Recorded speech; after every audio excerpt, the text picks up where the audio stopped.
من یتق اللہ یجعل لہ مخرج ویرزقہ من حیث لا یحتسب، جو تقوی اختیار کرتا ہے اللہ تعالیٰ اس کو وہاں سے رزق دیتا ہے، اس کو ہر تنگی سے راستہ دیتا ہے، اور وہاں سے رزق دیتا ہے جہاں سے اس کو وہم و گمان بھی نہیں ہوتا۔ حضرت مقداد رضی اللہ تعالیٰ عنہ پیشاب کرنے گئے تو سامنے ایک سوراخ تھا، جہاں وہ بیٹھے پیشاب کر رہے تھے سوراخ تھا، تو ایک چوہا اندر سے نکلا اور 1 دینار آپ کے سامنے پھینک کے اندر چلا گیا، پھر گیا، پھر ایک دوسرا دینار لے کے آیا، پھر 3، پھر 4، پھر 5، پھر 6، پھر 7، پھر 8، 19 دینار اس نے اپنے سوراخ سے نکال کے حضرت مقداد کے سامنے پھینک کے اندر چلا گیا۔ وہ بڑے بھی حیران پریشان، انہوں نے وہ اٹھائے، فارغ ہو کر آ کر اللہ کے نبی کو پیش کیے کہ یا رسول اللہ میرے ساتھ تو یہ قصہ ہوا ہے، آج چوہے نے مجھے مالدار بنا دیا۔ تو آپ نے فرمایا یہ رزق ہے جو اللہ نے تجھے عطا کیا ہے۔ پھر یہ آیت پڑھی من یتق اللہ یجعل لہ مخرج ویرزقہ من حیث لا یحتسب۔ اب یہ راستہ صرف مسلمان کے پاس ہے کہ اگر وہ تقوی اختیار کرتا ہے تو اسے اللہ وہاں سے دے گا جس کا اس کو وہم و گمان بھی نہیں ہوگا۔ من یتق اللہ یجعل لہ من امرہ یسرا، جو تقوی اختیار کرے گا اللہ اس کے لیے آسانیاں پیدا کر دے گا۔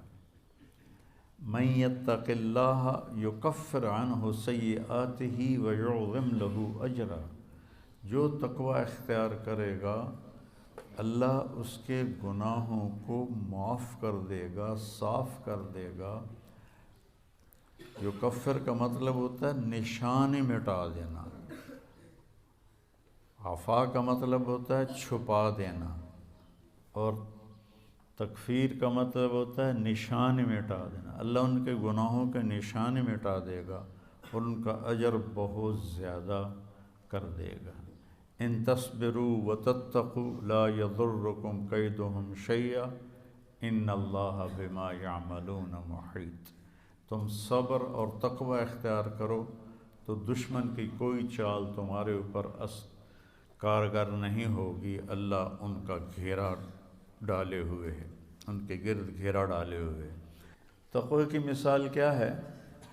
آپ کے پاس پیسے ہوں اللہ کے فضل سے تو آپ ہر چیز خرید سکتے ہیں، گھر خرید سکتے ہیں، گاڑی خرید سکتے ہیں، جائیداد بنا سکتے ہیں، سیر و تفریح کر سکتے ہیں۔ تو تقوی ایک ایسا سرمایہ ہے جس سے آپ دین کے ہر عمل پہ چل سکتے ہیں۔ تقوی ایک ایسا سرمایہ ہے جس پر آپ دین کے ہر عمل کو اپنا سکتے ہیں اور اس پہ چل سکتے ہیں۔ حضرت عمر نے کعب احبار سے پوچھا تقوی کیا ہے؟ چونکہ قرآن میں مختلف تعبیرات ہیں تقوی کی، تو حضرت عمر نے پوچھا، کعب احبار یہودی عالم تھے، ایمان لائے تھے، تابعی ہیں، مت تقوی، فرمانے لگے کبھی کانٹوں بھرے راستے پہ چلے ہو؟ سبحان اللہ۔ کہنے لگے ہاں، اور اب میں تو کانٹے ہی کانٹے تھے، کوئی سبزہ تو تھا ہی نہیں۔ تو کہنے لگے پھر کیا کرتے ہو؟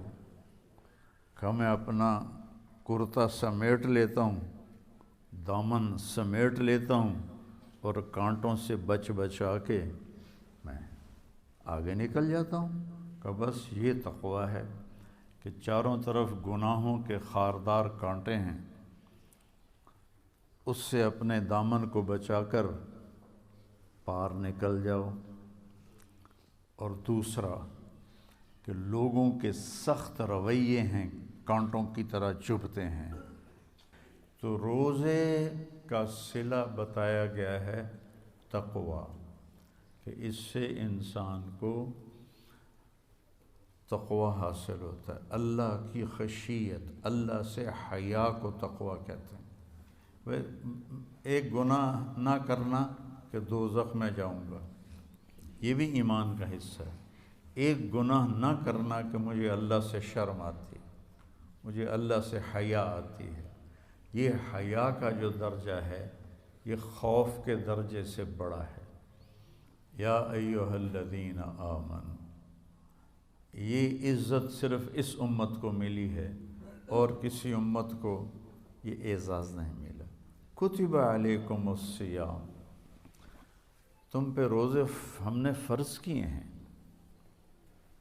کما کتب علی الذین من قبلکم، جیسے تم سے پہلے لوگوں پر ہم نے روزہ فرض کیا تھا تم پر بھی فرض کیا ہے۔